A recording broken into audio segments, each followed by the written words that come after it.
war has spread across the inner sphere, shattering and shifting alliances both old and new. As the clans once more close in on humanity's homeworld of terror, the walls of the fortress have come down, revealing the return of Devlin Stone. Desperate for any edge, the great houses, clans and periphery states of the inner sphere have unleashed a flood of new war machines, rushing them into battle on every front. Thank you for that, Tuppy. You rock.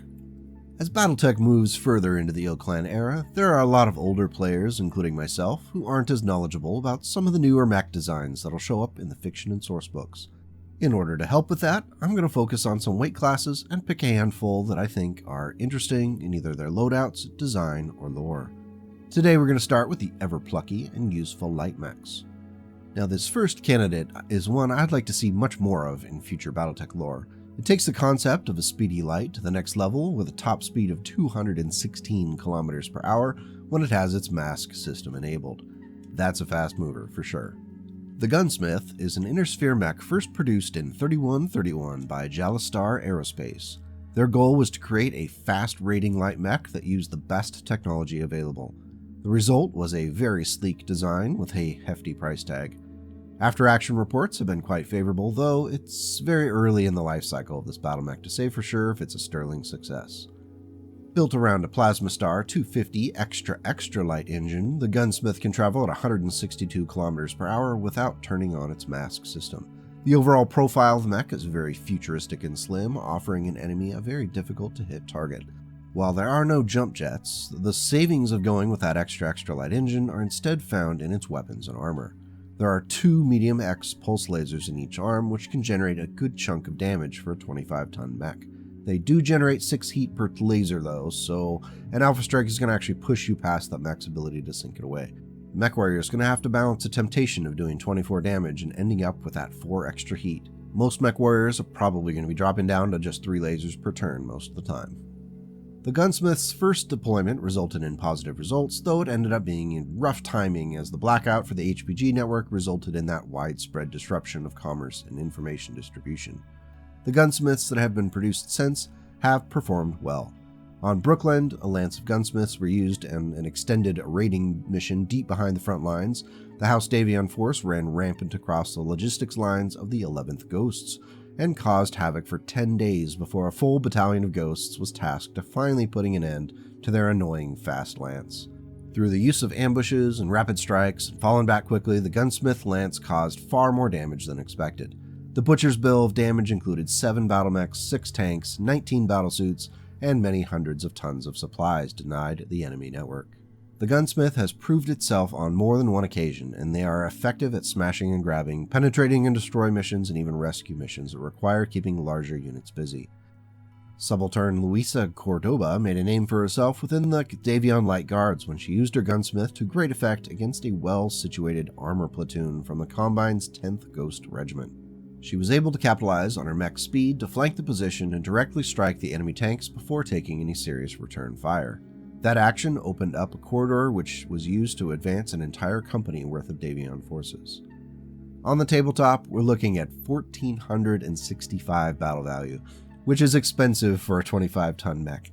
However, it may be worth taking if you enjoy living on the edge and want to roll the dice on a mech that can run 15 hexes consistently and up to 20 with the mask on.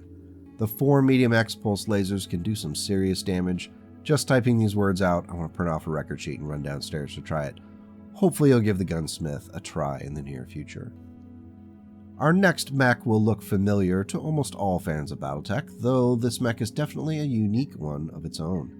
Don't let the name fool you, the PXH-11K Phoenix Hawk L shares a name, a great jump capability, and some styling from its larger big sister, but other than that there's not much in common. Though also called the Fenikusu Taka by Combine hardliners, the L, as I'll refer to it from now on, is 35 tons and has all the bells and whistles that come with a mech produced in 3116. The Draconis Combine was seeking a new mech to replace the very aged Panthers that were still kicking around in the DCMS units and planetary militias. Though reliable, the Panthers simply couldn't keep up with fighting in the 32nd century. Crosby, BattleMech, and Myoma Research proposed taking some elements from the very successful and legendary Phoenix Hawk, but reimagined it as an advanced tech light mech. It has a GM 210 XL engine, Endosteel, and Rollins 55 jump jets that can send it flying 180 meters. Instead of a large laser as a primary weapon, the L carries a Mitsubishi Stunner, a tight stream electromagnetic pulse cannon. If you're not familiar with that, it's an energy weapon that, when fired at a powered combat unit less than 200 tons, it can cause the target to suffer a cascading series of electronics malfunctions and up to and including complete shutdown of their computer systems. There are some specific rules about how this weapon's used, including some risks to the user, but the gist of it is that the weapon does no direct damage, but the attacker must make a second 2d6 roll after the successful hit to determine the weapon's effects. There's a table in the 3145 field manual. It's a whole thing. Lore-wise, it's pretty cool. If you don't want to mess with it, you could swap out that 6-ton TS EMP with something else in that right arm. In addition to the fun weapon, the L has an ER medium laser, 3 heavy machine guns, and an MML-3. Both the MML ammo, 2 tons each, and the heavy machine gun ammo, half a ton, are in the left torso, along with a case to make the L a little less of a jumping bomb. Quirk-wise, it has a full head ejection system, the TS EMP is an accurate weapon, and the mech has a poor ceiling, so watch those scuba diving vacations on your honeymoon. The 6.5 tons of armor are decent for a 35-tonner, but you definitely want to keep running and jumping to stay alive. The L is a type of wildcard mech that could throw a serious wrench into an opponent's plans if it could successfully bring that TS EMP to bear on a heavy target and get it shut down. If you have read Hour of the Wolf, TS EMP is actually used by one of the Republic of the Sphere mechs against a clan wolf on several occasions. Overall, it's a sleek-looking take on a light version of a Phoenix Hawk, and I really dig it. I think it looks great. There are better mechs out there, but sometimes the rule of cool demands attention.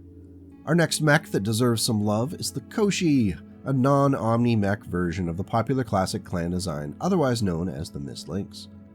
Much like with the Inner Sphere version of the Blackhawk, some clans capitalized upon the Inner Sphere desire for clan technology in that late 31st century by selling stripped-down versions of well-known mechs. Turns out the clans weren't so different from the Inner Sphere cousins after all. Military-industrial complex wins again. Clan Diamond Shark, which was still Diamond Shark at the time, started to produce their commercial version of the Koshi in 3091, and it was incredibly popular, finding buyers across the Inner Sphere states thanks to Diamond Shark's rapidly growing trade network. Doing all of this bothered some conservative members of the clan, but the success of the venture was difficult to fight. At 25 tons, the Koshi has all the bells and whistles you'd expect, including Endosteel, ferrofibrous armor, and a Type 2 175 XL engine. Equipped with an active probe and target acquisition gear, the mech retains the role as a light scout. However, with 4 SRM-4s, the Koshi can still hit pretty hard against the right targets. It's light, fast, and can jump. What more could you ask from a scout mech? The mech itself has basically no armor, so even a medium laser hit's going to leave the section almost bare or completely bare. On the arms, it only has 4 armor. Use that information as you will. If you're not going top speed every turn and jumping when needed, this mech probably is going to fall apart pretty quickly under fire. Scout Mechwarriors have a tendency to live short but glorious lives. Sometimes just short lives. The Koshi's been popular with mercenary companies as a recon mech, and even the Capellans have picked up their fair share. The 3150 TRO describes a battle where a lance of Capellan Koshis ends up fighting a running battle through the upper limbs of gigantic trees. Now I want to take a second to appreciate the absurdity of what I just said. The mechs were fighting in the tree limbs. Yeah. Anyway, in a pirate raid on the planet Wisconsin in 3140, who doesn't want to live on Wisconsin, a sizable force of raiders landed and began to terrorize the local populace. Pandora's Box, the mercenary unit being paid to defend the planet, had 3 lances of Koshis to send out to find the pirates' landing zone. 3 of the mechs fell quickly, trying to rush through the front lines, and the remainder ran into the pirate command lance shortly after. Unable to retreat, the lead Koshi, piloted by Serafina Black, led a direct attack on the lance. Speed and the desire to not become roadkill aided the Koshis in taking down 3 of the much heavier battlemechs, one of which was piloted by the pirate commander himself. Black did not survive the battle to see her unit's efforts pay off in the eventual destruction of that pirate force. There are a couple of common variants for the standard Koshi. One replaces the SRMs with 6 heavy small lasers, while the other pulls the SRMs to add 2 streak SRM-6s. The heavy small laser version also has a mask installed and a targeting computer, making it even faster. I think the Koshi is neat as it represents that kind of meshing of Inner Sphere and clans that the IlClan era promises. As I heard on the CGL stream at Adepticon, they foresee the distinction gradually disappearing entirely. I believe the specific uttered words were, "The clans are part of the Inner Sphere now." Boy, that might annoy a few people, but oh well. The Koshi is pretty cute, and it has all the things you'll need for a scout mech. At only 760 battle value, it might be worth a try in your next game. Our last light mech of the day is the Ying Wo Chong, a 35-ton battle mech which carries on the legacy of the Capellans to make really good mechs. Production began in 3137 at a time when the Capellan state was in resurgence. The Davions had had their teeth kicked in by the Combine, and that gave the Capellans some air to breathe. In so many ways, they were quick to take advantage. Designed to be a hunter of light and scout mechs, the Ying Wo Chong has a decent running speed of 97 km per hour and an exceptional jumping distance of 240 meters. The electronics package is impressive, with 1 ton dedicated to target acquisition gear for LRM and artillery fire, as well as a remote sensor dispenser. The latter can drop seismic, thermal, electromagnetic, and even audio sensors to create a field of surveillance over a wide range. The gem of the Ying Wo Chong is the clan ERPPC in its left arm. Now you might be asking, MechFrog, did you say this was a Capellan mech? Yep, I did. The Capellans made a deal with Clan Seafox to procure Clan Tech ERPPCs for the production of this mech. The 32nd century is a wild place, I tell you.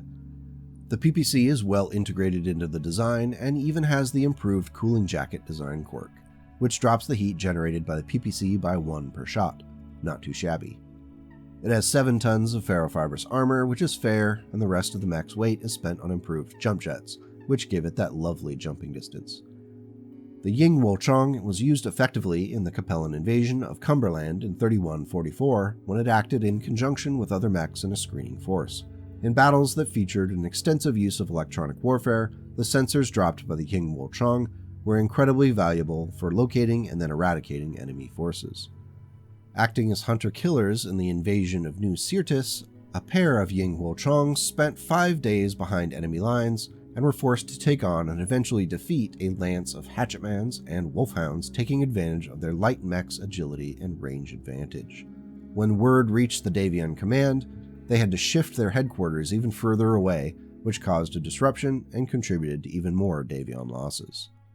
There have been reports of delays in the production of the clan ERPPC tech, which has resulted in an alt version of the mech that carries a TS EMP instead. Beyond shutting down an opponent or making targeting more troublesome, it cuts the Ying Wo Chong's offensive power to 0, which is a little concerning. You'd have to be pairing it up with another mech. There's no getting around that. The Ying Wo Chong is a neat mech which reminds me a lot of the old school Panther. I'm curious to see how it does on the tabletop. Well folks, did I hit the mechs you were expecting? If I missed one that you felt needs some mention, let me know. Perhaps we can revisit that topic in the future. There are so many cool Dark Age and IlClan era mechs, I want to get to know them as well as the old school ones in the coming days and years. If you thought this video was worthwhile, don't forget to hit all the buttons and maybe even share the video with others who might enjoy it. If the channel keeps growing, I can more easily justify dedicating more time to it. Big thanks to the Ko-Fi supporters who are directly funding this BattleTech nonsense. Another thank you to my friend Tuppy for doing the intro to this video. He streams 40k, Horus Heresy, and BattleTech painting on Twitch. He has a YouTube channel and is a pleasure to hang out with on his streams. I'll drop his links in the video notes so you can check him out later. Until I see you again, take care and go make the world a slightly better place today and tomorrow.